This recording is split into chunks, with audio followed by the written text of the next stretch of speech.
जब घड़ी का काटा करता है 4 बजे का इशारा तो खबरों से हाई हो जाता है पारा। क्योंकि 4 बजे हम चक्रव्यूह के साथ आपके सामने पेश होते हैं और 4 ऐसे लोगों को चक्रव्यूह के चक्र में फंसाते हैं जिनकी पोल पट्टी सुनकर हर कोई हैरान हो जाए। नमस्कार, कैपिटल टीवी में आपका स्वागत है और मैं आपके साथ प्रिया बिस्ट।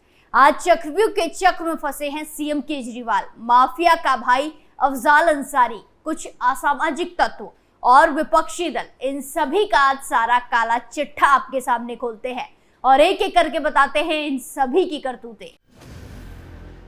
पहली खबर में बात सीएम अरविंद केजरीवाल की, जहां शराब घोटाले में गिरफ्तार दिल्ली के मुख्यमंत्री अरविंद केजरीवाल ईडी के अधिकारियों के साथ जांच में सहयोग नहीं कर रहे हैं।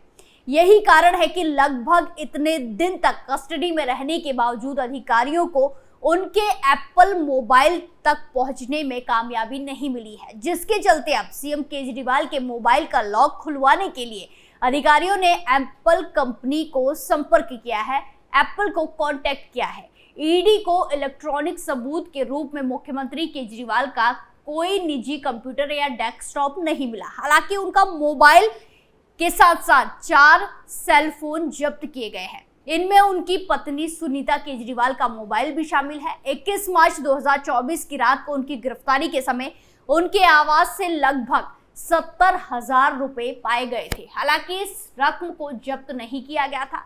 सूत्रों के हवाले से कहा गया है कि मुख्यमंत्री अरविंद केजरीवाल ने गिरफ्तारी के बाद अपना आईफोन बंद कर दिया है और उसका पासवर्ड ईडी के अधिकारियों के साथ साझा नहीं किया है। पूछताछ के दौरान केजरीवाल ने कहा कि उनके मोबाइल के डेटा और चैट से ईडी को आपकी चुनावी रणनीति और चुनाव पूर्व गठबंधनों के बारे में जानकारी मिल जाएगी। माना जाता है कि ईडी ने सीएम केजरीवाल के आईफोन से डेटा निकालने के लिए फोन के निर्माता एप्पल से आधिकारिक तौर पर संपर्क किया था। हालांकि कंपनी की तरफ से अधिकारियों को बताया गया कि आईफोन के किसी भी डेटा को फिर से प्राप्त करने के लिए उसका पासवर्ड आवश्यक होता है। वहीं पूछताछ के दौरान अरविंद केजरीवाल ने ईडी को बताया कि ये आईफोन लगभग 1 साल से उनके पास है। उन्होंने ये भी बताया कि साल 2020-21 में शराब नीति का मसौदा तैयार करने के दौरान वो जिस मोबाइल फोन का इस्तेमाल कर रहे थे वो फोन अब उनके पास नहीं है। वहीं सुनीता केजरीवाल के मोबाइल का एक्सेस अधिकारियों को मिल गया है और उसका डेटा भी निकाला गया है।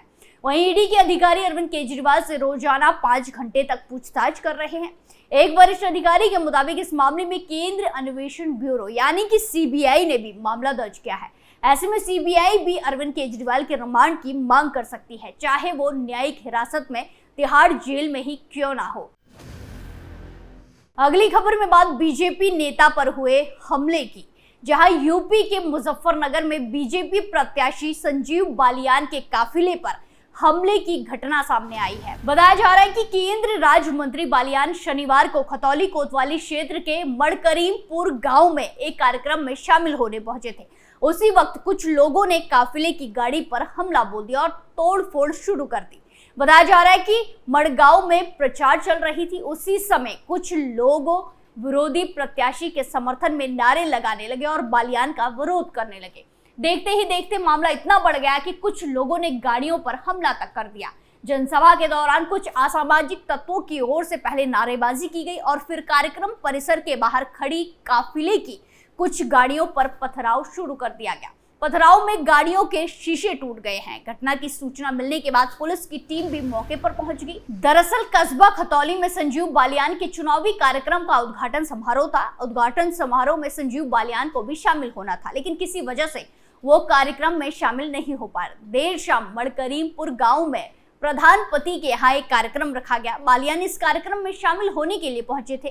कार्यक्रम में पूर्व विधायक विक्रम सैनी का भाषण चल रहा था कि कुछ लोगों ने नारेबाजी शुरू कर दी। देखते ही देखते भीड़ में शामिल कुछ लोगों ने बालियान के काफिले पर पथराव शुरू कर दिया। गाड़ियों पर पथराव होते ही गांव में अफरा तफरी मच गई। इस हमले में कई गाड़ियों के शीशे चकनाचूर हो गए। तो वहीं दूसरी ओर से राज्य मंत्री के समर्थकों ने भी काफिले की गाड़ियों पर किए गए पथराव के विरोध में नारेबाजी शुरू कर दी थी। बालियान के समर्थकों ने हमला करने वाले युवकों को पकड़ने की कोशिश की, लेकिन वो मौका देखकर भाग खड़े हुए। राहत की बात यह रही कि हमले में किसी को चोट नहीं आई है। घटना के बाद सीईओ खतौली ने मौके पर पहुंचकर जांच शुरू कर दी है। पुलिस उन लोगों की पहचान करने में जुटी है जिन्होंने काफिले की गाड़ियों पर पथराव किया। अगली खबर में बात अफजाल अंसारी की। माफिया मुख्तार अंसारी को कड़ी सुरक्षा व्यवस्था के बीच कालीबाग कब्रिस्तान में दफनाया गया। मुख्तार के जनाजे में भारी भीड़ उमड़ी थी और कई लोगों ने नारेबाजी। इसके बाद प्रशासन ने कड़ा रुख अपनाया। गाजीपुर की डीएम ने कहा कि धारा 144 लागू होने के बावजूद जिस तरह की हरकतें की गई हैं उसके लिए कार्रवाई की जाएगी। डीएम ने कहा कि वीडियोग्राफी में सब कुछ कैद हुआ है। इस दौरान गाजीपुर डीएम और मुख्तार के भाई अफजाल अंसारी के बीच काफी जबरदस्त बहस देखने को मिली। दोनों के बीच काफी देर तक बहस होती रही, जिसमें अफजाल अंसारी ने कहा कि जनाजे के लिए किसी भी परमिशन की जरूरत नहीं है। डीएम ने कहा कि इस मामले में विधिक कार्रवाई की जाएगी। आपको बता दें कि ये बहस मुख्तार अंसारी की कब्र पर मिट्टी डालने को लेकर हुई है। दरअसल धारा 144 लागू कर दी गई थी। ऐसे में गाजीपुर डीएम का कहना था कि कब्र पर मिट्टी हर कोई इंसान नहीं डाल सकता। इस पर अफजाल अंसारी ने कहा कि कब्र पर मिट्टी डालने से कोई नहीं रोक सकता। डीएम आरका अखोरी ने अफजाल अंसारी से कहा कि धारा 144 लागू है, ऐसे में ज्यादा भीड़ जमा नहीं कर सकते। इस बात पर अफजाल अंसारी ने कहा लोगों को कब्र पर मिट्टी डालने से नहीं रोका जा सकता। अफजाल अंसारी ने साफ कहा कि ये रीति रिवाज है, ये करने से लोगों को नहीं रोका जा सकता। इस पर डीएम ने आगे कहा कि आपने इसकी कोई इजाजत नहीं ली है, पूरा कस्बा मिट्टी नहीं देगा, परिवार और खास लोग ही कब्र पर मिट्टी दे सकते हैं। इस पर अफजाल अंसारी ने डीएम से कहा कि सिर्फ कस्बा ही नहीं, जहां का भी कोई शख्स मिट्टी देना चाहता है वो यहां आकर मिट्टी देगा। अफजाल अंसारी ने कहा कि धारा 144 लागू करने के बाद भी किसी को जनाजे और कब्र पर मिट्टी डालने से नहीं रोका जा सकता। इस घटना से जुड़ा वीडियो भी सोशल मीडिया पर खूब वायरल हो रहा है। वहीं आपकी जानकारी के लिए बता दें कि मुख्तार की बांदा की जेल में बंद रहने के दौरान तबीयत खराब हो गई थी, जिसके बाद अस्पताल में उसकी मौत हो गई। मुख्तार का शव शुक्रवार को गाजीपुर पहुंचा था और शनिवार को उसे कब्रिस्तान में आखिरी विदाई दी गई। आखिरी खबर में बात विपक्षियों की सेंधमारी की। असदुद्दीन ओवैसी और पल्लवी पटेल का गठबंधन हो गया है। दोनों की मुलाकात की फोटो सोशल मीडिया पर खासा वायरल हो रही है। इसी के साथ स्वामी प्रसाद मौर्य ने चुनाव लड़ने का ऐलान भी कर दिया है। वहीं ओवैसी ने गाजीपुर जाकर अफजाल अंसारी से मुलाकात की, साथ ही चंद्रशेखर रावण का ओवैसी की तारीफ करना, ये सब क्या महज संयोग है? राजनीति में इसे प्रयोग कहा जाता है। लोकसभा चुनाव को लेकर अगर थर्ड फ्रंट बना तो इंडिया गठबंधन के लिए ये शुभ संकेत नहीं है। ओवैसी की एंट्री के साथ ही अखिलेश यादव के लिए खतरे की घंटी बज गई है। यूपी में पहले राउंड के चुनाव के लिए नामांकन का समय निकल गया है। ओवैसी ने इस बार लोकसभा चुनाव में यूपी से दूर रहने की ठानी थी। वो बीएसपी से चुनावी तालमेल करना चाहते थे, जिसको लेकर उनकी पार्टी के कुछ नेताओं से बातचीत भी हुई थी, लेकिन मायावती तैयार नहीं हुई। इसी दौरान पल्लवी पटेल का एक संदेश आया। फिर वो अपने साथी नेताओं संग हैदराबाद पहुंची, जहां दोनों की मुलाकात हुई, बात हुई और गठबंधन फाइनल हो गया। उधर अखिलेश यादव ने इस बार के लोकसभा चुनाव के लिए पीडीए का नारा दिया है। उन्होंने कहा कि पीडीए ही एनडीए को हराएगा। पीडीए का मतलब है पिछड़े दलित और मुस्लिम। अब यही पीडीए अखिलेश यादव के लिए सबसे बड़ी मुसीबत बन गया है।